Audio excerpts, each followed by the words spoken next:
are now tuned into the sounds of Big Nate Sports Talk. It's on all the time, anytime.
Tuned in to Big Nate Sports Talk, the show that is on all the time, anytime.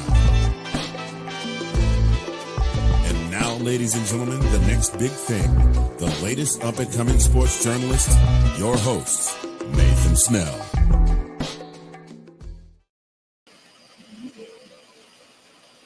Than a caged alpha male. There's nothing more dangerous than an alpha male with a purpose. And my purpose will be to destroy and dismantle any and everything you place in my path.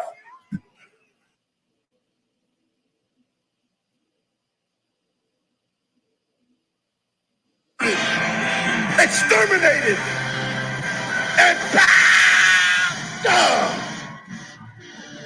period.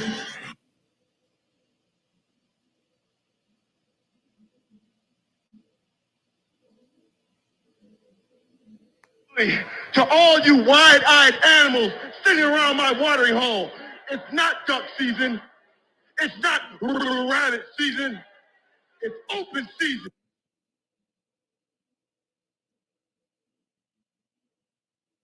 Welcome to the Serengeti.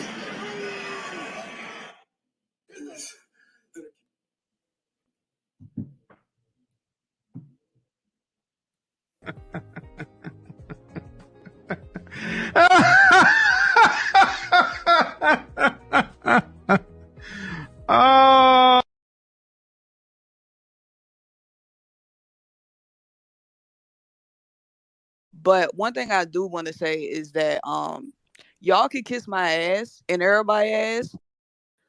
Good evening, ladies and gentlemen. It is your host, Nathan Snell at Big Nate Sports Talk Podcast. This is episode 16, season 17 of the podcast. In this episode, we are talking about the Baltimore Ravens. But before we get into that, there's a few things I want to say up front. Tomorrow, episodes 17, 18 will be recorded. Episodes 19 and 20 will be recorded Saturday, and that will officially end season 17.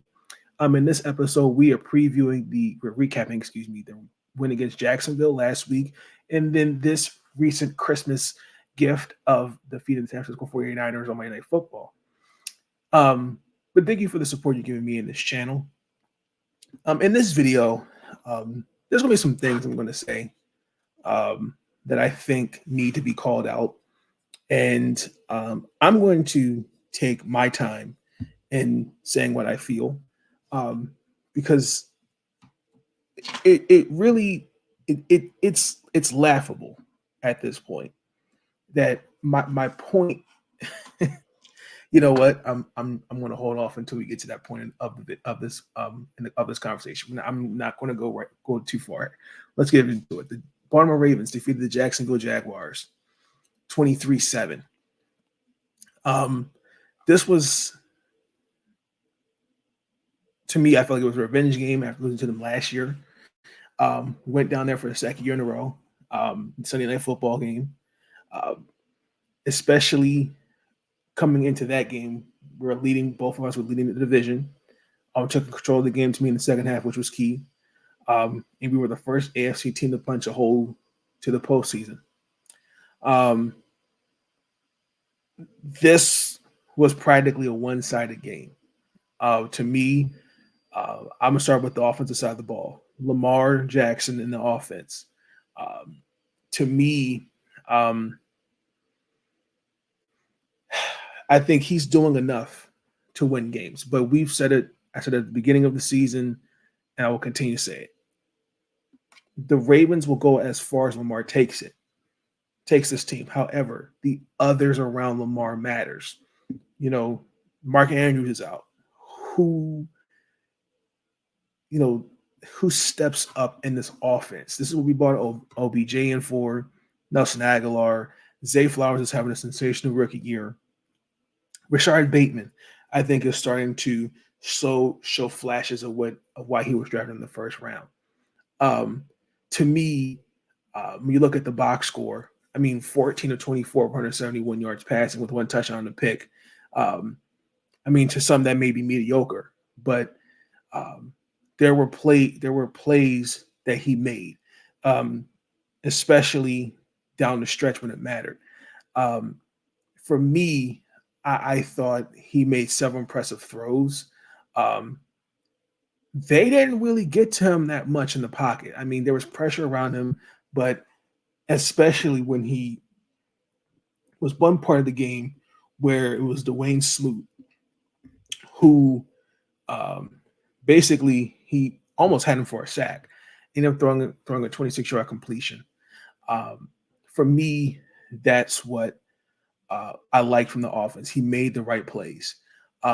Isaiah Likely, I cannot continue to give him his praises. Unfortunately, he's kind of in the same position Mark Andrews was in. If y'all remember, Hayden Hurst was drafted in the first round, and then Mark Andrews was drafted after that. Charlie Kolar, and then Isaiah Likely. Both have done well in their respective roles. But the second-year tight end, to me, in Isaiah, he's becoming emerging as one of Lamar, a target for Lamar. In addition to that, he's reliable. He was a consistent presence throughout the game. He led the team in receptions with 5 receptions, 70 yards, and had the 16-yard touchdown. He had the one catch where I thought it was an interception, and he had, I don't know how he made that catch. In the 3 games since Mark Andrews has been out, that he's played, Isaiah, he's recorded 14 receptions, 19 targets, 193 yards receiving, 2 touchdowns. And this is the second game where he's had 5 catches for 70 yards or more.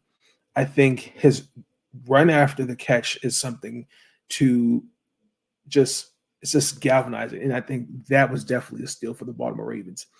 I just feel like now I would like to see Charlie Kolar get some love, but Isaiah is just a dynamic player, and when it counts, getting the job done.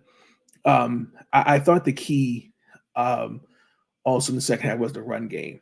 Going into halftime, you're up 10-0, but it didn't feel like we had the game under control, and especially after defensively we blew coverage for a 65-yard touchdown on that first drive of the second half.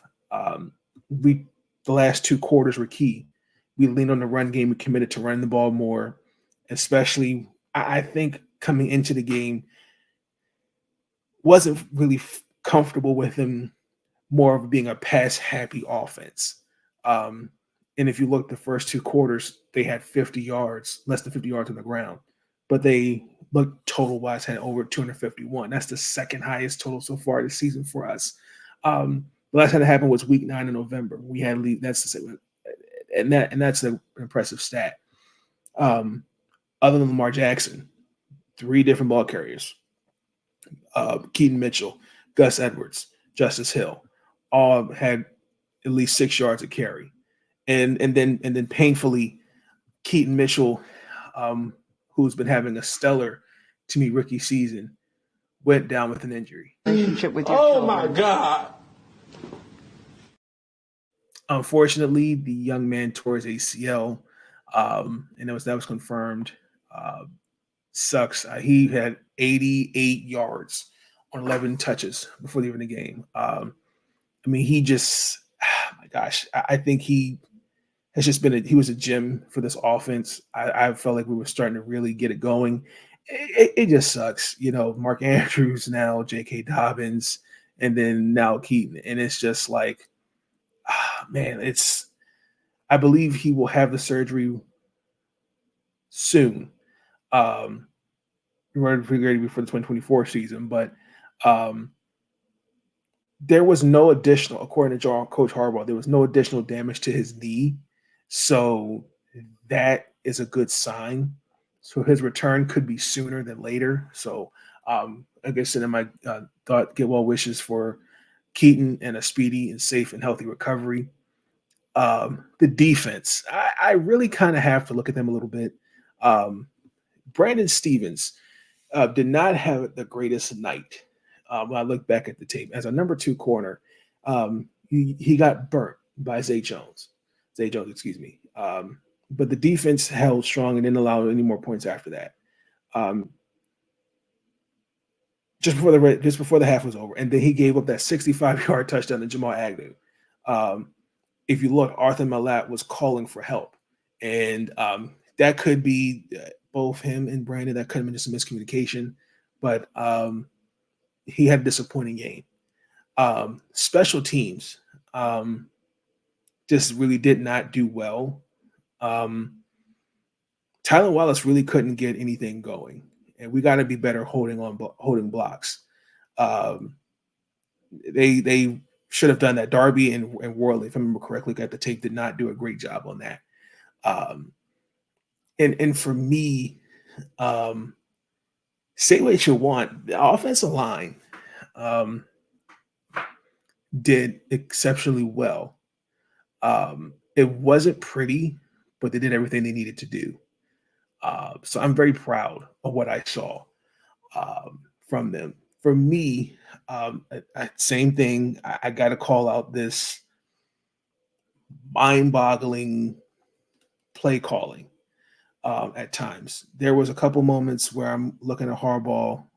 Okay, what are you doing? But I think for us, we outcoached Jacksonville. Sticking on the defensive side of the ball, Kyle Hamilton, man, was a steal for us last year. It's funny that somebody on the national TV didn't even know he didn't even play against the Rams. Said he didn't play, and then when he did, and then he was questionable coming into this game. He had a visible knee brace on, but he was ready to go. He led the team with 7 tackles, tackle for a loss, 10th in the year. I mean, he just is a dynamic player. I mean, I cannot see how. It's just amazing to see how his toughness has set the tone for this defense. For me, don't get me wrong, he has some standouts defensively. Madubuike, Travis Jones, Kyle Van Noy, Clowney. These guys know what they're doing. Arthur Malat, who had a great game. He had a big tackle on the opening kickoff and had the fumble recovery. And then especially where Trevor Lawrence lost the ball, Brandon Stevens and Ron Humphrey, they were physical in coverage. Madubuike had a sack. I liked it. Kyle Hamilton is a game changer. And he's doing all the right things, especially, again, at 6'4". I mean, and getting – like the way how he had the Calvin Ridley call, where that was he was out of bounds. I can't remember the guy's name, but he just kept complaining. I disagree with the call. He was not inbound. If you looked at the replay, there was bobblage. He had and also too, Kyle had kind of got a piece of the pass. So just his play was very key. For me, I think overall, looking at the game, Now with JK out, I'm curious to see what we're going to do with Melvin Gordon. I've the Keaton Mitchell. I think he brought a skill set that, real disrespect, Gus Edwards, who I still think is coming off his injury because I don't think he's really fully 100%. Justice Hill and then Melvin Gordon. And then even Kenyon Drake, no disrespect to him, they couldn't. I don't think they have the skill set he does. So I'm curious to see how, even in this game against San Fran, which we'll talk about in a little bit, who else now steps up? For me, again, I really think the offensive line, I got to give them a little bit of credit, but I also have to be fair. Ronnie Stanley, Morgan Moses, they've been dealing with injuries. Painfully, Ronnie had to come out the game for a concussion, be evaluated for a concussion. But I felt as though there should have been at least more points on the board. There should have been at least 30, 35-7, maybe 35-10. But the offense was inconsistent because Jacksonville defensively kept winning on the edge. They finished with 3 sacks, 9 quarterback hits. And that doesn't include the intentional grounding call on Lamar, where he threw the ball through it, and with Josh Allen, not the quarterback, linebacker, on his blind side. Because if you watch on that play, he blew by Ronnie Stanley. And even on the previous play, he had beaten Stanley to stuff Keaton Mitchell for a 1-yard gain. Just like he did last week, they're rotating in Patrick McCarry and Falele on both sides of the ball, which helps take some of the pressure off them.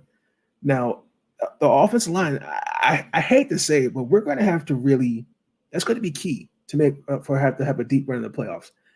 They've got to find how to operate in rhythm.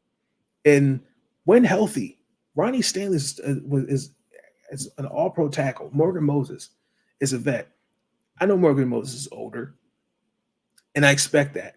Ronnie Stanley, and I don't like this discord that we're having of, well, we need to move on from, because it's not easy to find replacements. I watched, for example, Marshall Yonda. Kevin Zeitler is his replacement. But when that day comes with Kevin Zeitler, like I thought Ben Cleveland would have been that guy. Hasn't shown that. So we kind of have to be a little bit mindful when we're having these conversations of, well, we can cut this guy or we can cut that guy. It's easy to say that, but what is your contingency plan? And yes, you can find these guys, these gems in the draft, and that's great. But I'm not going to give up on Ronnie like that, because he's had some good games where he's looked like the Ronnie Stanley before all the injuries. For Jacksonville, for me, they just had the first half was, I think, set the tone for the game.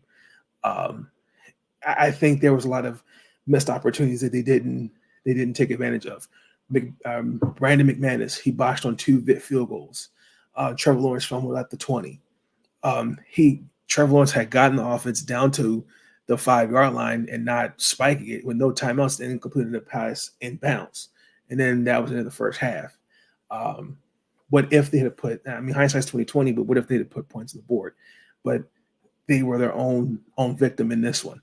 I did have an issue with a couple things. I noticed Trevor doing this, especially at one point in the game where he kept shaking his hand.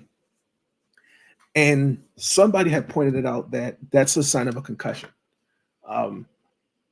He should not have been out there at that point in the game. I'm surprised that they wanted Ronnie evaluated for a concussion, and not once did they ever stop and say he needs to be evaluated.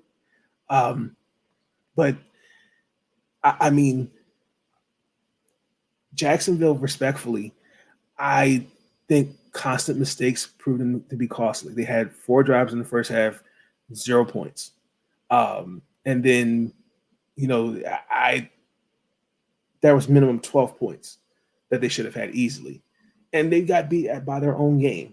Jacksonville coming into that game was the second We had the second in the league in the success rate against the run.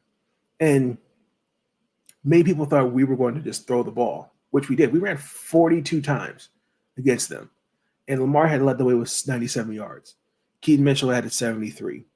Like, that's something that Jacksonville has stamped their defense on, to stopping the run. And their pass defense, it really wasn't that great, but it picked itself apart. And realistically, I still think Jacksonville is a great team, but they're not there yet. I think they're a couple pieces away from being a legit contender, and also too healthy. Like I have to look at it like this: Christian Kirk is not there, so Zay Jones is not really a number 2 wide receiver, and Parker Washington, he's a rookie. So outside of Travis Etienne and Evan Ingram, who I was surprised didn't really, I was kind of thinking he was going to be an X factor in this game. Calvin Ridley really hasn't been a game-changing number 1 receiver, and that's what I thought they would have expected coming out of Atlanta. I mean, there's a lot of things they're going to have to look at. So, like I said, I think they're like at least 2 good pieces away from being a legit contender. But that was pretty much my takeaways from the game. It was a great win. I like the win. It gave us confidence coming into this game, which we'll get into. But before we get into the win against San Francisco, let's get into the sponsor of Big Nate Sports Talk Podcast, and that is Zagnif Apparel. Ladies and gentlemen, do you want to dress like you're already famous? You can and you will with Zagnif. The following is a presentation of Zagnif Productions, LLC.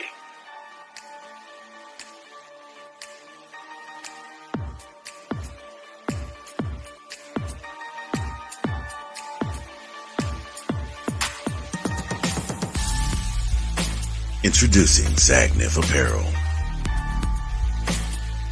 Our comfortable line of leisure wear and athletic wear will have you comfortable and stylish at any occasion. Whether you're at the gym, out shopping, or just relaxing at home. Whether you're an athlete or just want to lay around the house, we've got the perfect outfit for you. Stop by our website today and pick up your favorite pieces.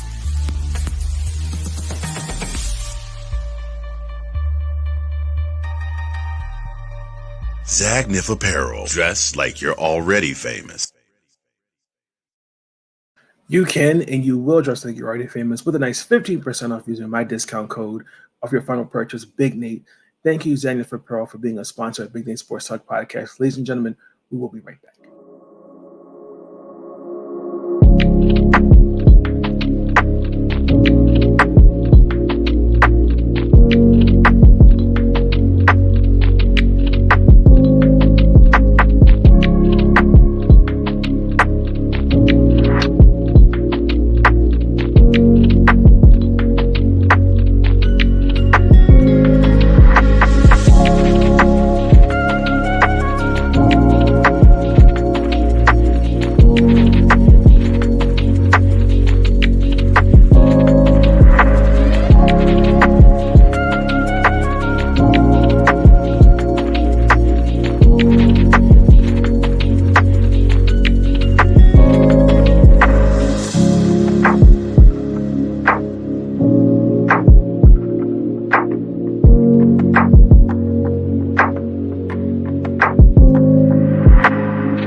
Before we get into the recap of the game, let me take this few minutes. I'm gonna do the best I can to stay off the soapbox, but I think my point has been proven so far this season. When I said there at the beginning of the season, I don't trust the national media towards Lamar Jackson these next 5 years, now that he is gotten his money, my point once again has been proven. The disrespect. Now, let me not take the back. There's a difference between disrespect and giving your opinion, but also too not calling it spade to spade if a guy's playing well, and I'm gonna be the first to admit this, there are times where I'm still going to be better when it comes to making analysis and giving opinions.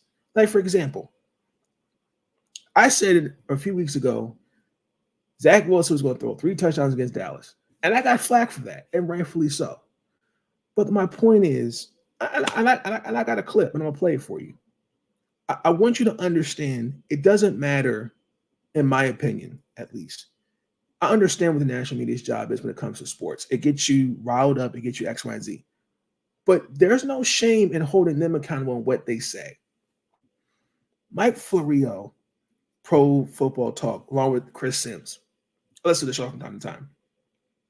Most networks picked San Francisco to beat Baltimore. But something he said that I thought was, in my personal opinion, I thought was very disturbing.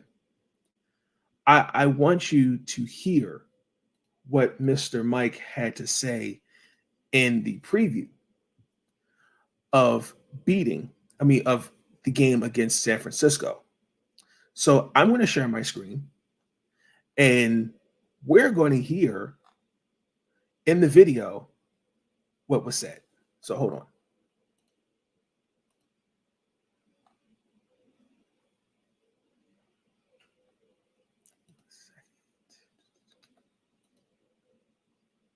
Okay, so for some reason it's not loading up on my screen. Let's try this again. Here it is.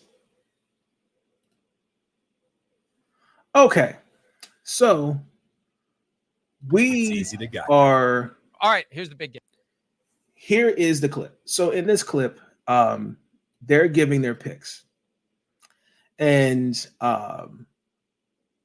we're not going to play the entire clip. I just want you to hear what he has to say. Ravens at the 49ers.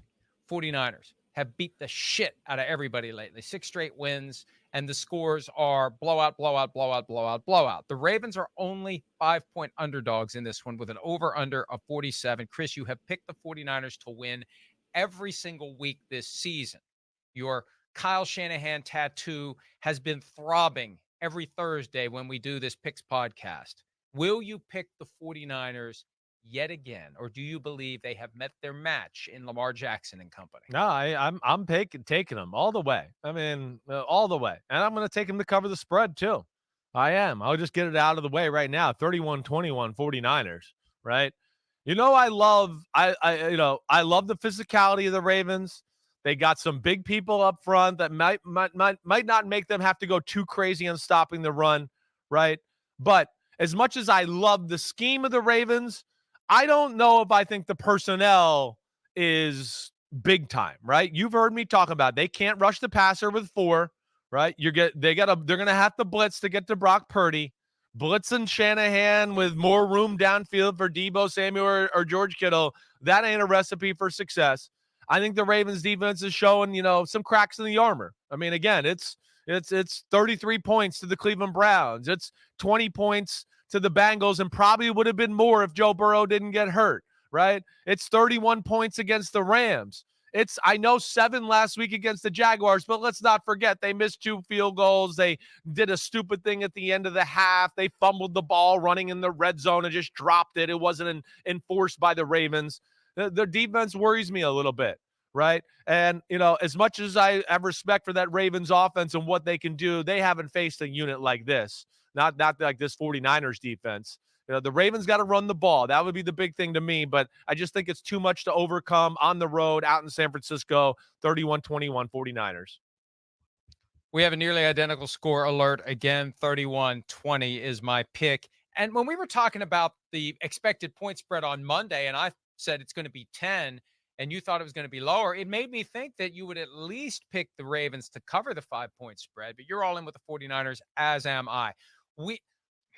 As long as those I'm not going to change the narrative now. As long as the key players are healthy, they're going to kick the shit out of everybody they face. The quest is for second place. That's it. As long as those people stay healthy. They're currently healthy. The 49ers kick the shit out of the Ravens on Monday night. I'm sorry, I know that's disrespectful to the Ravens, but let's be realistic. At home, they got to fly across the country on Christmas night, and the 49ers are waiting and the 49ers are going to dismantle the Ravens. And if it's a Super Bowl preview, the Super Bowl is going to suck because the 49ers, as long as those guys are healthy, they're going to run over everyone. Yeah, I listen.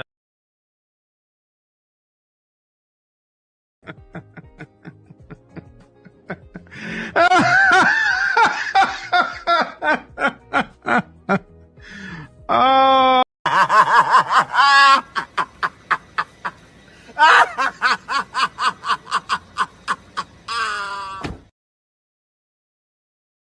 Now listen, in all seriousness, I thought that this is the same way we can hold, like I was held accountable. We can do the same for Mike Floreau and other members of national media. I thought that was classless to say. First and foremost, San Francisco is a great football team. Mostly everybody picked San Francisco. There was a few people that picked Baltimore, but I think there's a better way you could have went about that. You could have said, well, like Chris Sims, he picked San Francisco in his reasons why. Mike went on a totally different path. And I know people are going to say, I think you're reading into that too much, blah, blah, blah. No, the power of words means something. I don't think you make comments like that. And then when they lost the game, then you backtrack, got on Twitter and was like, oh, I'm so sorry, blah, blah, blah. Now, it's funny because that next day, Mike and Chris were on the show, and I'm just going to keep it real. Don't write checks your ass can't cash. Because for me, I'm a player, and I got the clip again where he's now playing the victim card. Well, I don't like making these picks. Again, I can show you better than I can tell you. So more evidence. Shout out to Sarah Ellison and Bobby for Ravens podcast. Love it. Shout out to y'all.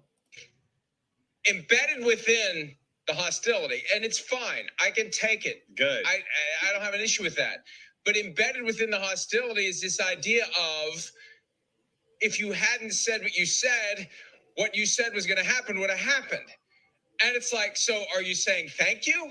Like, there's an element of that. And I hear you.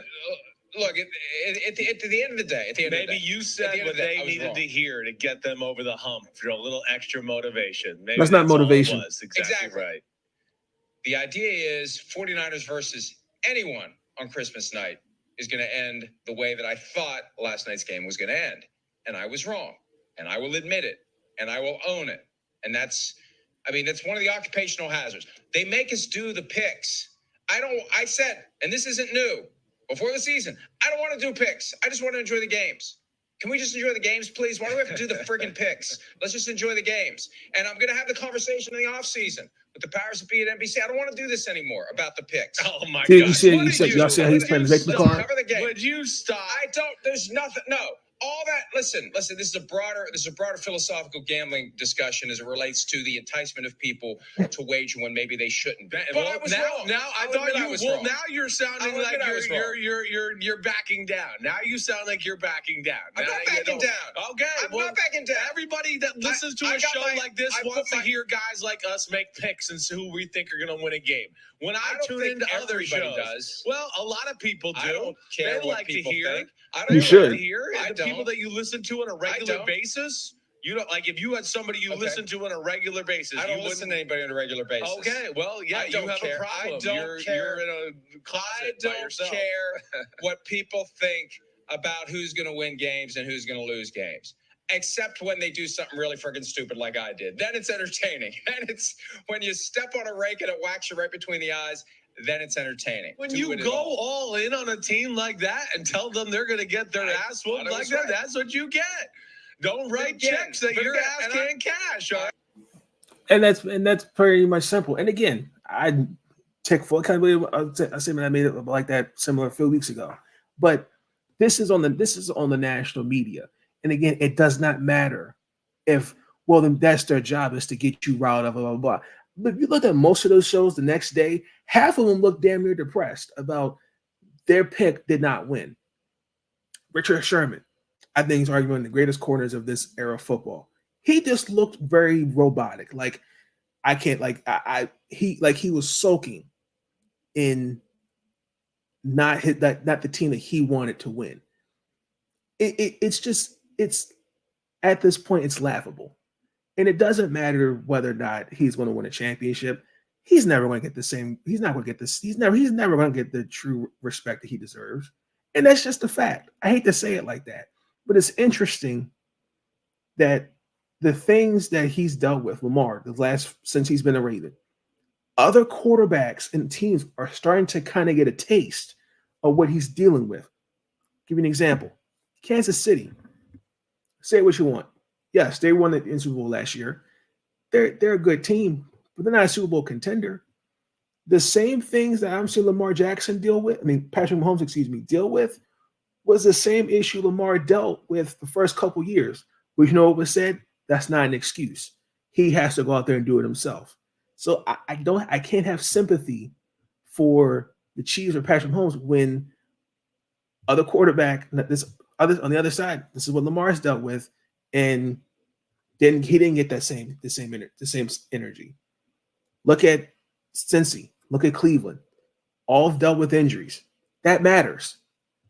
Baltimore's lost three playmakers. Baltimore's lost three key offensive players, and they still find ways to win. Look at Cleveland. Joe Flacco. Look like old Joe Flacco. And they could potentially still have a chance to get the number 1 seed, which I'm hoping Baltimore, Miami, one of us will get it. But they're losing Deshaun Watson, Nick Chubb, and other key players, facing adversity, getting to where they need. My point is, it's interesting. Guys don't stand 10 toes down on your picks. Just admit you were wrong. You say, you know what? I was wrong. Give them credit where it was done. And I appreciate what Lamar said in the post game where, for me, I would take that personal too. You just, and I quote, you can't just discredit us. We're grown men. We feed our families. He can have his opinion, but just don't be like that. That's disrespectful. Very disrespectful. And I agree with that. And to go on to that, he said, quote, he just needs to keep doing his job, but don't come off like that towards us. But because that's disrespectful, like I said. Because he's not putting on them pads. If he's putting on pads I feel like it'd be different for him. We're respectful to our opponents. Our opponents are respectful to us. But a guy who's not even playing against us is going to come out disrespectful. But I guess he wanted a little more views on his channel. We'll leave it at that. And even in the most part, I still see there's some players that are coming to the light and seeing what Lamar Jackson has done in the season that he's having. But I still see there's shades of discredit. Like Shannon Sharp made a comment on First Take. Can Baltimore come back from behind and passing the ball? Why are we moving the goalpost on that? No, if you watch the score does not reflect how poorly San Fran looked. The score should at least been 40-19. But I just wanted to get that off my chest because I think at some point we have to start giving a player credit. And I'll be the first minute. If a player's playing like that's not playing up to expectations, I'm gonna call it out. But I'm also gonna say, hey, you know what? I was wrong, and I'm still learning that. And that should not be just for me. That should be for everybody. And it was just very, very interesting to hear. And I just felt like that needed to be called out. But that's just me. I know some people are going to comment and say they disagree. I think you're reading into it too much. But again, he's not had to do no other quarterback or team, I would say, really in this case, kind of gets that. I mean, why would I come off and say, oh, they're going to beat the shit out of him, and then you come on the show and double down on what you said? Like, that makes no sense. But if I was a player, that's why I see why, to an extent, there are players that don't mess with the media to that extent. I can see why. I see it. Starting on the San Francisco side, this was probably their ugliest home loss since last year to Kansas City. There was the second half. They didn't really come back in the second half under Kyle Shanahan. It remains a problem. They're now 0-3 when trailing at half this season. They never gave themselves a chance. They were down 4 going into halftime, and they were down 30-12 last few minutes. This It's something that they need to fix. Look, everybody is entitled to have a bad game, but it's interesting if you paid attention about maybe 3 or 4 weeks ago, the conversation with Brock Purdy. This is when they didn't have Trent Williams and they had Christian McCaffrey. And I think Debo may have been off, if I remember correctly. And they were having this conversation of, can Brock Purdy lead them to the Super Bowl? Now the same things are recurring. Is he still MVP? Now, I do think his chance to win the MVP did go out the window, but he's not going to have another game. He's not going to have a game where he's 18 of 32, 255 yards and 4 interceptions. And you're not going to see that. I think this is a good learning tool from how he navigates defenses across the league. They couldn't contain Lamar. I thought for a guy who threw 23 of 35, 250 yards, 2 touchdowns, had team high 45 yards. They gave the offensive line gave him plenty of protection. You saw the rotations in the offensive line. There were a handful of explosive plays that he made, and I really feel like he did enough. And their offensive line for San Francisco, by the last snap, they were pretty much down to their second, third stringers. They had nobody in reserve. Trent Williams went down. Aaron Banks went down. Jalen Moore went down. And now you have a short week as you get ready for Washington Sunday. And I'm hoping everybody's back healthy. But was it a bad loss? Yes. But you're not going to see that. I think they're still a top team. But respectfully, and I'm going to keep this real, I don't like the fact that everyone was saying this is a Super Bowl matchup, because you know why? I didn't see it like that. I saw this as a game where this was who's the best. Another game where Baltimore needs to take care of business, because respectfully, Baltimore potentially has to go through Miami, Kansas City, Pittsburgh, Cleveland, potentially, however the seeds are, to get to the Super Bowl. San Fran has to go through that team in Dallas, and they have to go through the Eagles. Outside, I don't see that as a Super Bowl match. I just saw this as another game where we took care of business. And for me, it felt good to see us do what we needed to do to win this game. And respectfully, I mean, everybody said this was the game of the year, and I agree. But to sit there and say we didn't have a chance to win this game, and then flip the script, everybody, there was motivation in that. So I'm proud to see the Ravens stand up in the face of adversity when most people are counting you out.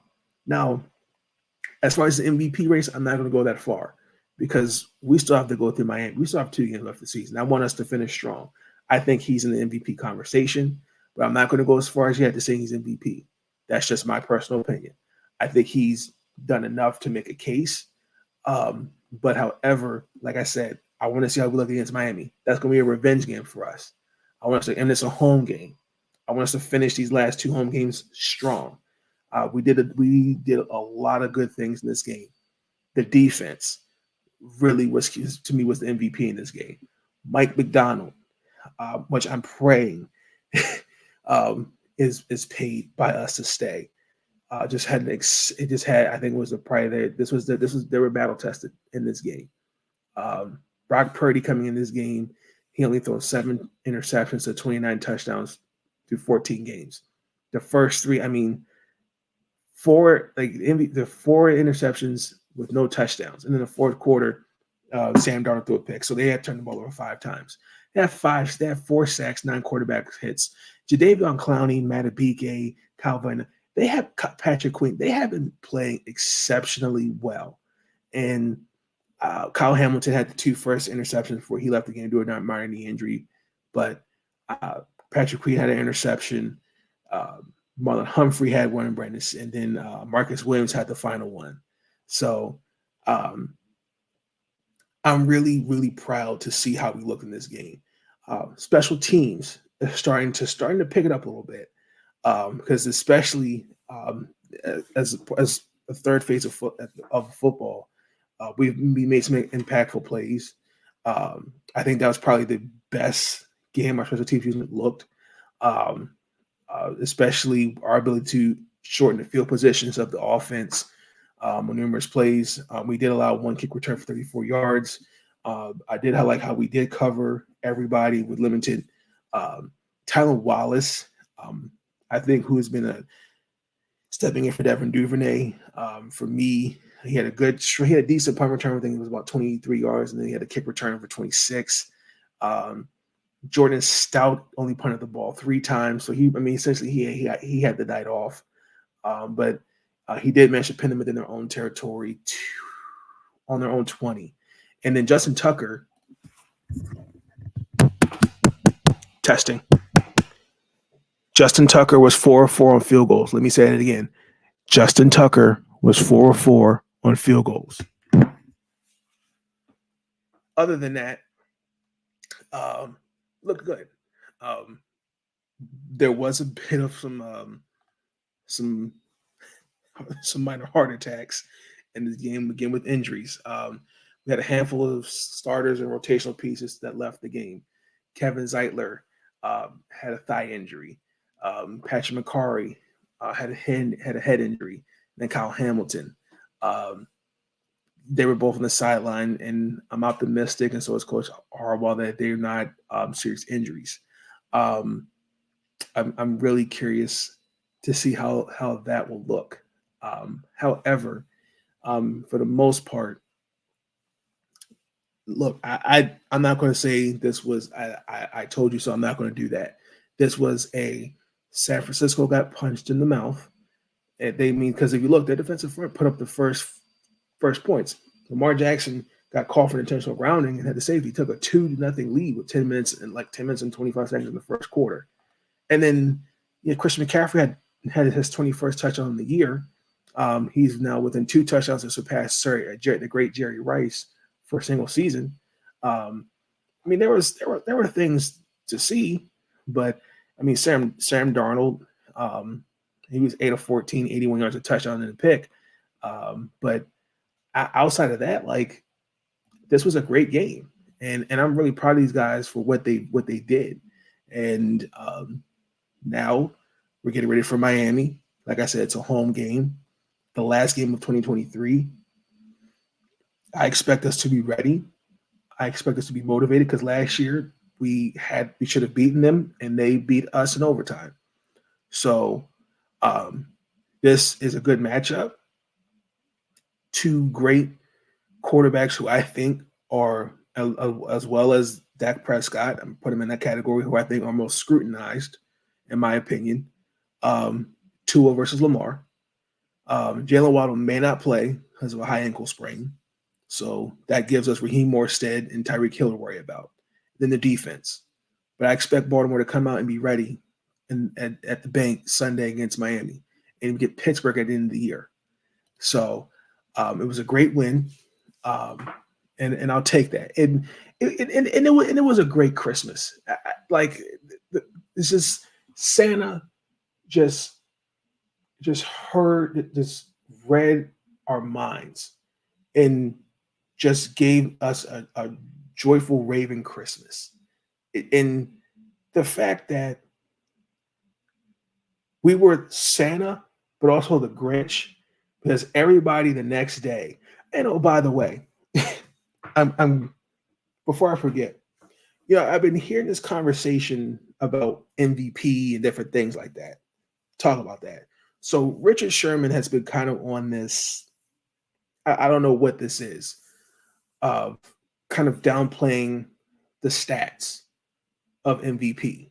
He's basically saying, well, this would be the worst year a quarterback can win MVP statistically. I did some research, and somebody who won the 2008 MVP, the great Peyton Manning, former quarterback for the Denver Broncos and the football team in Indianapolis. Peyton Manning threw for 4,223 yards total, 28 touchdowns, 12 turnovers, 67% completion percentage. He was 69.9, but all the whole rounding thing. So 67. Had a QBR rating of 95, 12-4. I want you to also know that year, Kurt Warner and Phillip Rivers had more yards and touchdowns, but Peyton Manning had the better record. MVP for Lamar Jackson, 4,143 yards total, 24 touchdowns, 13 turnovers, 66.3% completion, 97.2 TVR, 12-3 record. And say what you want, Peyton Manning had also 6 game-winning. I mean, and people will say, "Well, he had 6. How many game-winning drives did he has Lamar had?" That doesn't mean anything to me. But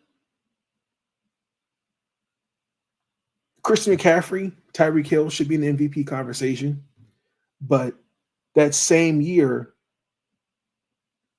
we're talking about Peyton Manning. Drew Brees, I believe, threw for 5,000 yards at 30 touchdowns. So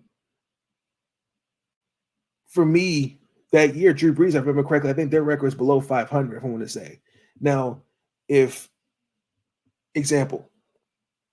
Josh Allen had 46 touchdowns compared to Lamar's 34, and the Bills, let's say, finished 9-8, are we looking at record? Like, is it most valuable player or most valuable team? So again, you're looking at the stats. That tells me one or two things. You're not watching the games, and more importantly, you're looking at the box score. So we have something called stat watchers, and that's fine. But it's all about, at the end of the day, are you making the right plays? Like, this goes back to Cam Newton's point on his Fourth and Wood podcast. Game managers versus game changers. What you saw was Lamar Jackson as a game changer. Brock Purdy, who I think has shown he could be a game changer and a game manager.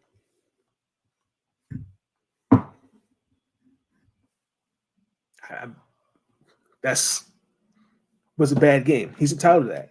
But I feel as though the same energy that we give Lamar, we should give it to others. Like, again, I have not seen a headline or the Kansas City Chiefs getting the money away from Patrick Mahomes. Like, I think power words matter. Like, why are we coming out with a headline in the aftermath of as an offense we struggled against Pittsburgh? Are we getting our money's worth from Lamar? And then when it's called out, everyone's on TV, selective amnesia, going, I don't know where that came from. I'm talking about First Take, for those who don't know. But I'm just proud of this team, and I believe this team is going to do some great things. Like I said, I'm not going to go as far as saying Super Bowl contender, because I did not see this game as a Super Bowl matchup. I saw this as another game where we're putting the world on notice. Okay, y'all didn't think we can beat them? Watch this. So with just a few minutes left, let's just get into one final thought.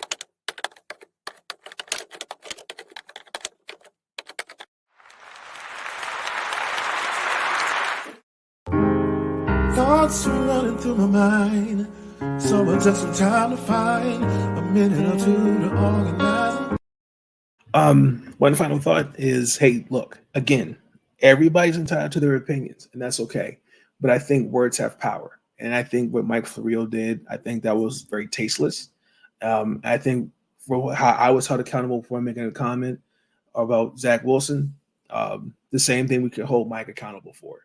And I mean, sure, you can apologize for it, but stand 10 toes on what you're going to say. It's kind of interesting. Everybody kind of backtracked and said what they said, and you guys won, blah, blah, blah, blah. Like, no, it's funny. Everybody found ways to still discredit Baltimore in this win, and finding and just pulling old things we've already heard to counter their argument. And I'll use Shannon Sharp. I don't know what it is with him, but he's just, I don't know. I don't want to use vendetta, but even though he gave Lamar his praises, he still went back to the same old thing.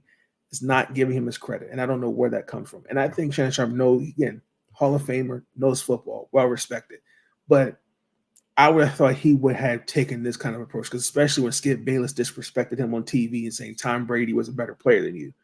That's coming from somebody who hasn't played the game. You did. And here's somebody that kind of did the same thing and saying, oh, the 49ers are going to kick the shit out of the Ravens. No. I'm just disappointed that really nobody really kind of said, hey, you know what? No, go out there and win. But again, I understand media has its own antagonists, all that. But this is the same national media that can be called out when they're wrong. And that's all I have to say. But I'm going to enjoy the rest of my evening.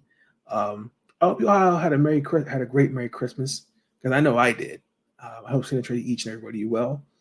We're going to be ready for this weekend against Miami as we get ready to play them at the bank. And it will be a very, very happy New Year.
Thank you for tuning in to Big Nate Sports Talk.